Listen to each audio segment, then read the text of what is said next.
Não é de hoje que a China tem investido em enormes construções dentro do seu território. Cidades como Ordos, Tianduchen, Apareisfake e Tamistal, inspirada em Londres, foram criadas e planejadas para abrigar milhões de pessoas, mas ao contrário do cenário projetado, encontram-se praticamente vazias. Algumas dessas cidades chegam a ter apenas 10% do seu espaço total ocupado. A China possui cerca de 50 cidades fantasmas.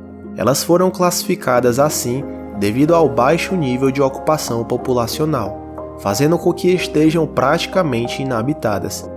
Mas por que isso tem acontecido em um país com mais de 1,4 bilhão de habitantes? É o que vamos descobrir agora. Até o final da década de 90, não havia mercado imobiliário na China, ou seja, não havia compra e venda de casas.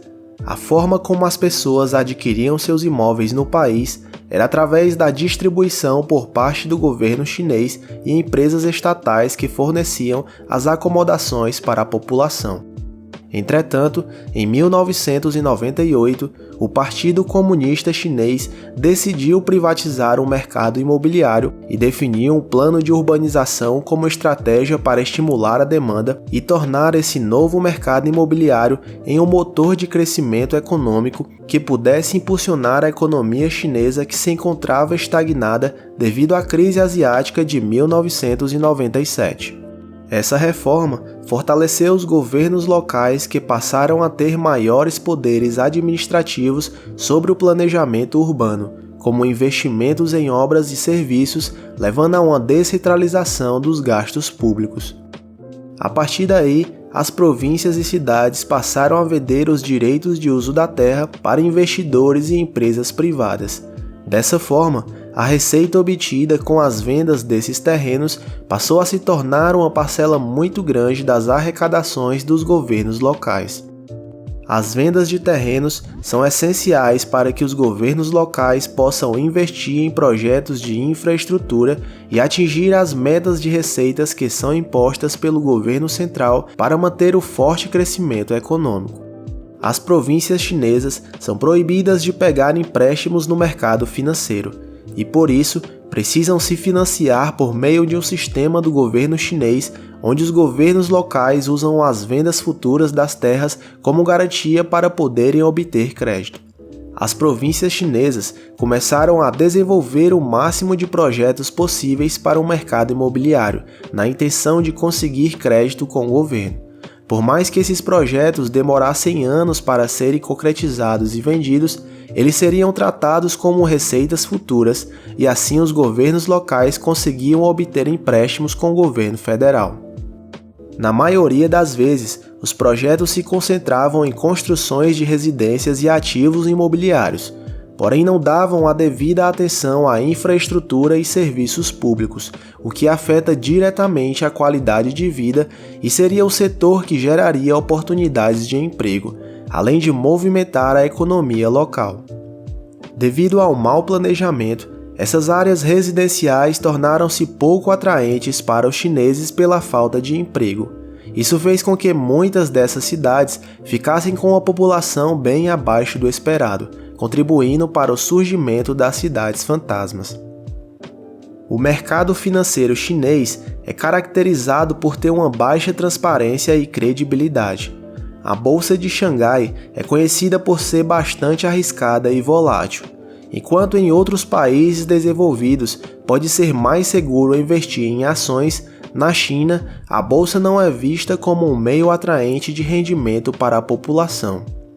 Seguindo em sentido oposto, o mercado imobiliário na China é protegido e estimulado pelo governo e oferece boas oportunidades. Por isso, os chineses consideram os investimentos em imóveis muito mais seguros e atraentes.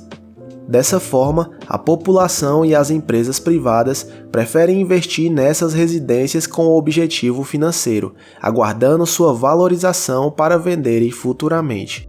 Sendo assim, a alta procura de casas faz com que seus preços subam rapidamente, impossibilitando muitas vezes pessoas que realmente querem morar nesses locais, agravando o fenômeno das cidades fantasmas.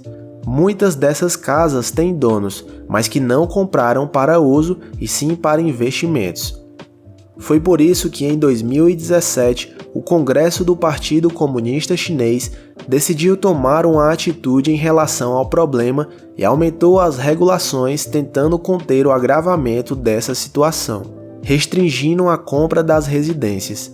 O presidente chinês Xi Jinping enfatizou ao dizer que as casas são para morar e não para especular. Entretanto, a contribuição do setor imobiliário para a economia da China subiu de 4% para 18% e representa uma indústria-chave para a economia nacional, que emprega uma quantidade enorme de pessoas e foi essencial para impulsionar o crescimento chinês ao longo dos últimos 20 anos, sendo um dos responsáveis na contribuição de seu milagre econômico que a tornou a segunda maior economia do mundo. Por isso, o governo chinês vive um dilema: frear o mercado imobiliário e evitar o surgimento de outras cidades fantasmas ou manter o setor e, consequentemente, o crescimento econômico do país. Dessa forma, o governo chinês está sendo muito cauteloso em relação ao mercado imobiliário, mas já anunciou que em seu novo plano de 5 anos irá mudar a legislação e incluir um novo imposto no setor, cobrado no ato da compra das residências, o que os tornarão menos dependentes da venda de terras e também reduzirá a especulação imobiliária. Além disso, o governo chinês espera que com a aceleração da urbanização da China, que ainda tem 40% da população vivendo em áreas rurais e vão se deslocar para os centros urbanos, somado a um investimento nos serviços públicos locais, essas cidades fantasmas atraiam cada vez mais pessoas, como foi o que aconteceu com a cidade de Zhendong, que foi considerada uma cidade fantasma em 2011, mas após um crescimento gradativo, agora conta com 1,4 milhão de habitantes e é o centro financeiro da província de Henan, assim como Pudong, tida como fantasma em 2012, mas hoje já tem mais de 1 milhão de habitantes e é um importante centro de negócios de Xangai. A tendência é que essas cidades passem a ser gradativamente habitadas, mas apenas o tempo poderá dizer se elas serão de fato ocupadas ou não. Muito obrigado por ter assistido esse vídeo até aqui. Caso tenha gostado, deixe seu like e se inscreva no canal para receber mais conteúdos como esse e ajudar a fortalecer nossa comunidade. Tem interesse em um assunto específico e quer ver aqui no canal? Deixe sua sugestão nos comentários. Eu fico por aqui, nos vemos no próximo vídeo e até mais!